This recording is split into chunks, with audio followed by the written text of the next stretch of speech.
स्कूलों, अस्पतालों और अदालतों के पास नहीं होना। ऐसे पूरे परामर्श हैं और अब मैं इंतजार कर रही हूँ कि वो परामर्श के लिए बैठक हो और तब नई शराब नीति आवे। और मैं विश्वास नहीं, कोई अल्टीमेटम की जरूरत नहीं। हमारे घर की बात है, हम रोज बात करते हैं फोन पे। मेरे भाई हैं जो मुख्यमंत्री हैं, मेरे भाई हैं जो प्रदेश के अध्यक्ष हैं, और हम एक मत हैं, तो इसमें अल्टीमेटम की जरूरत कहाँ पड़ती है? दीदी आपने कहा जान को खतरा है, किससे जान को खतरा किसको? था? बात एक सामने आई थी कि आपका वर्षन है कि जान को खतरा है। मैंने तो नहीं, आप उसी से पूछो जिसने कहा होगा, मैंने तो नहीं कहा। मैंने ये जान का खतरा टाइप का डायलॉग में बोलती नहीं हूँ जी। तो इसलिए ये जिसने कहा होगा आप उसी से पूछो कि उसने ऐसा क्यों कहा, या उसका रिकॉर्ड दिखाओ, मुझे वीडियो दिखाओ या वो मेरा ट्वीट दिखाओ। वीडियो या ट्वीट का खंडन नहीं कर सकते, लेकिन जो वीडियो या ट्वीट में नहीं, उसमें कोई भी तोड़ मरोड़ हो सकता है। मतलब आपके कथनों को तोड़ मोड़ के पेश किया मैं ऐसे नहीं बोल रही, मैं कुछ भी नहीं, इस विषय पे बोलना ही नहीं है मुझे। मैंने जो कहा है मुझे याद, मैं समझ गई हूँ कहाँ से डिस्टॉर्शन हुआ। मैंने कहा कि इस देश में शराब माफिया, खनन माफिया और पावर जनरेशन माफिया, ये तो ऐसे दैत्य हैं, महादैत्य, जो देश को निगल जाने को आतुर हैं, लेकिन मोदी जी इन स्थितियों को समझते हैं। और ये लोग तो मेरे पीछे ही पड़ गए हैं बिल्कुल। ये बोली, अब इसमें अंतर आ गया ना, जान आप लोगों ने जोड़ दिया बीच में।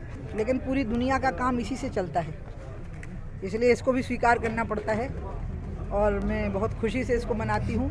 मैं आप सब लोगों को नए वर्ष की शुभकामनाएं देती हूँ, मीडिया के बंधुओं को।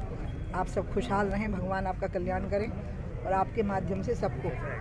कल नए वर्ष की शुरुआत में मैं महापुरुष जूनदेव जी के कार्यक्रम में गई, और मैं इसलिए गई क्योंकि वो नशा, दुर्व्यसन, शराब, दहेज, फिजूल खर्ची, शादी की, ये सब रोकते हैं। हनुमान जी को मानते हैं, बाकी देवी देवताओं को नहीं मानते। लेकिन मेरी उनसे एक बात पर सहमति है, और उनने एक ऐसी साइलेंट क्रांति खड़ी की है, शांति से क्रांति खड़ी करना। ये कल मैंने उनका एक दृश्य देखा, हजारों लोग मौजूद थे और किस तरह से दुर्व्यसनों से वो मुक्त हुए हैं, मुझे बहुत अच्छा लगा। रात में मैं भारत भारती में रुकी थी, वहाँ एक बहुत सुंदर गौशाला चल रही है। यहाँ त्रिवेणी गौशाला भी एक चल रही है, बहुत सुंदर गौशाला चल रही है। तो आज से अब मैं शुरू करने वाली हूँ नई बात, नया मतलब मेरी तरफ से, वो ये है कि शराब नहीं, देसी गाय का दूध पियो। नहीं छूटती है ये, और इसलिए मैं फिर से इसी का आह्वान करूँगी कि शराब बंद करो, देसी गाय का दूध पियो, मधुशालाएं बंद करो और आत्मनिर्भर गौशालाएं प्रारंभ करो। जी बताइए। सरकार, जैसे लोग पहले छिपे रूप से पीते थे, अब सरकार घरों के लिए भी लाइसेंस दे रही है शराब पार्टी के लिए। अब उस लाइसेंस की सफाई आप मुख्यमंत्री जी से मांगिए, क्योंकि 2 अक्टूबर को जो कार्यक्रम हुआ, हम बीडी शर्मा जी और शिवराज जी इससे सहमत हैं कि जो पिछले साल नीति घोषित हुई थी उसमें खामियां थीं, और मैं कहूँगी कि ये शिवराज जी का बड़प्पन है कि उन्हें खुलेआम उसको कहा कि हमारी नीति में खामियां थी और अब हम इनको दुरुस्त करेंगे। आपने खुद सुना होगा, लाइव टेलीकास्ट हुआ था उसका, और उनने मेरे और बाबा रामदेव जी के सभी बिंदुओं पर अपनी सहमति जताई। फिर ये तय हुआ कि बीडी शर्मा जी संगठन की तरफ से, शिवराज जी सरकार की तरफ से और मैं जनमानस की तरफ से परामर्श के लिए हम लोग बैठेंगे, और फिर नई शराब नीति आएगी जिसमें नियंत्रित शराब वितरण प्रणाली होगी, जो कंट्रोल्ड होगी, और उसमें ये जो खामियां हैं वो नहीं होंगी।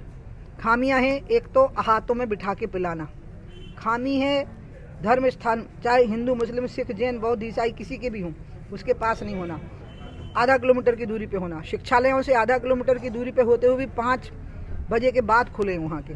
ये पता नहीं कैसे हम लोगों ने भ्रम पाल लिया है कि राम का नाम हम ही ले पाएंगे, मंदिर के लिए चंदा हम ही दे पाएंगे। तो रामचंद्र जी भाजपा के नेता और हनुमान जी भाजपा के कार्यकर्ता थोड़ी हैं, वो तो जब जनसंघ नहीं था तब भी थे, वो अनादिकाल से अनंत काल तक हैं। इस अहंकार में हमें नहीं रहना चाहिए ना, इसीलिए मैंने बोल दिया था। मुझे किसी ने, मैंने बोला है जो आप कह रहे हो वो तो बोला है। मतलब ये मुद्दा खत्म करना चाहिए। मुद्दा है ही नहीं है, जिसने बनाया है वो राम का भक्त नहीं हो सकता। जो ये कहेगा कि राम मेरी जेब में पड़े हुए हैं और दूसरे को अधिकार नहीं है राम का नाम लेने का, वो राम का भक्त होगा ही नहीं, वो हिंदू होगा ही नहीं। जैसे आज क्या नाम है उसका, आप, उनने भी हमारी सरकार की कई योजनाओं की कॉपी करी है। मेरी इच्छा है कि शराब नीति के मामले में भी मध्य प्रदेश मॉडल स्टेट बने, जो मेरे को लगता है शिवराज जी के मन में है, और बीडी शर्मा जी और हम भी आपस में ये परामर्श करते रहते हैं। नहीं, मैं इस पर कोई टिप्पणी ही नहीं करूँगी, क्योंकि हमारे यहाँ पर आपको पता ही नहीं है, एक धरती पछाड़ थे, वो हर जगह चुनाव लड़ते थे। हाँ, धरती पछाड़ नाम था उनका। सॉरी धरती पकड़। हाँ तो वो तो हर जगह वो प्रधानमंत्री के खिलाफ भी लड़ते थे, मुख्यमंत्री के खिलाफ भी लड़ते थे, तो इसलिए अब वो सोचते थे मुझे प्रधान, तो धरती पकड़ जब हर जगह चुनाव लड़ता था तो होने दीजिए ना, उसमें क्या फर्क पड़ता है। लोग अगर सोच रहे हैं कितना फायदा मिलेगा भारत जोड़ो यात्रा, ये तो आकलन आपसे अच्छा कोई नहीं कर सकता। हम लोग तो, मेरे को तो यही समझ में नहीं आया कि भारत जोड़ना क्यों, क्योंकि टूटा कहाँ से है। जोड़ने की बात तो तब आएगी ना, कहीं टांग टूटी तो प्लास्टर चढ़ाओ, तो मतलब टांग टूटी उसका एक्सरे होगा फिर कि कहाँ टूटी, तो एक्सरे के बाद में जोड़ेंगे ना उसको। तो पहले ये तो बताओ कि भारत टूटा कहाँ है। टूटा है जब पाकिस्तान बना, तो वो तो राहुल गांधी के नाना के समय पर टूटा है, नाना या दादा, दादा के समय पर टूटा है। हाँ, दादा के समय पर टूटा है, जवाहरलाल नेहरू जी के समय पर। और हमने तो जोड़ लिया टूटे हुए को, 370 धारा हटा दी हमने, तो हम तो जोड़ने का काम कर रहे हैं एक्चुअली। जब अमित शाह जी ने गृह मंत्री होने के बाद धारा 370 हटाई, तो जोड़ने का काम हमने किया। अब अगर राहुल सिंसियर हैं कि भारत जोड़ो, तो एक चीज़ जोड़ना बहुत ज़रूरी है, वो है पाक अधिकृत कश्मीर। इसलिए मैं बैतूल से ही आपके माध्यम से राहुल जी को संदेशा भेजती हूँ कि भारत जोड़ने में एक चीज़ अभी शेष है, और वो है POK, पाक ऑक्युपाइड कश्मीर।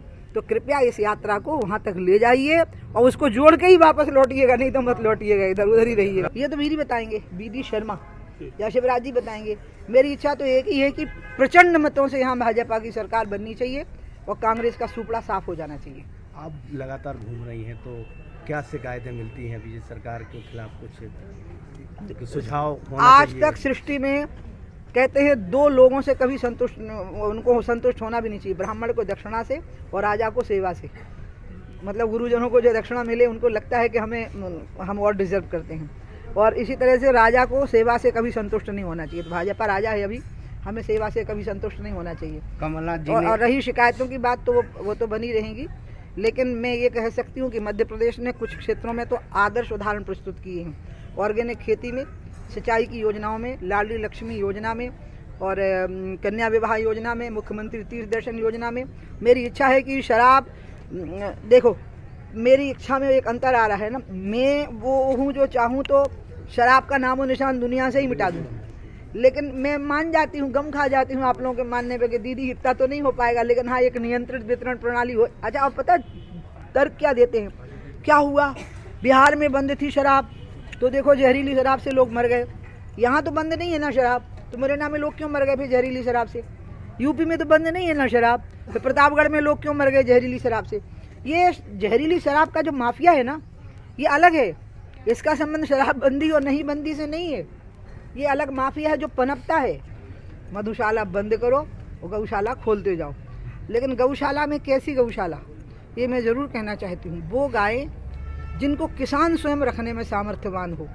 गौचर खत्म हो गए, चरवाहे नहीं रहे, और गाय को बांधने का घर में जगह नहीं रही। अब ये तीनों चीज़ों की व्यवस्था करनी पड़ेगी, और गाय सहारा देती है, बोझ नहीं बनती है। इसलिए ऑर्गेनिक खेती, मध्य प्रदेश में ऑर्गेनिक खेती बहुत तेज़ी से बढ़ी है।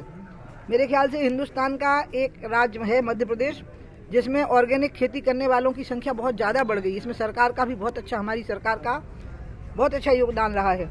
जितनी ऑर्गेनिक खेती बढ़ेगी गौमूत्र से और गाय के गोबर से, उतनी ही गाय की रक्षा बढ़ेगी। और हमें कल जूमदेव जी के यहाँ एक बात समझ में आई, जब संचालक ने कहा कि इनने धीरे धीरे शराब नहीं छोड़ी, जागरूकता अभियान से गाना वाना बजा करके नहीं छोड़ी है, इनने एक झटके में छोड़ी है। तय किया कि नहीं पीना तो नहीं पीना, एक झटके में ही छूटती है ये। और इसलिए मैं फिर से इसी का आह्वान करूंगी कि शराब बंद करो, देशी गाय का दूध पियो, मधुशालाएं बंद करो और आत्मनिर्भर गौशालाएं प्रारंभ करो। मैं इस मेरा सच में उनके लिए दिल भर आता है, क्योंकि हमने उन पर फूल बरसाए थे और अब हम लाठियां बरसाने की स्थिति ले आए हैं।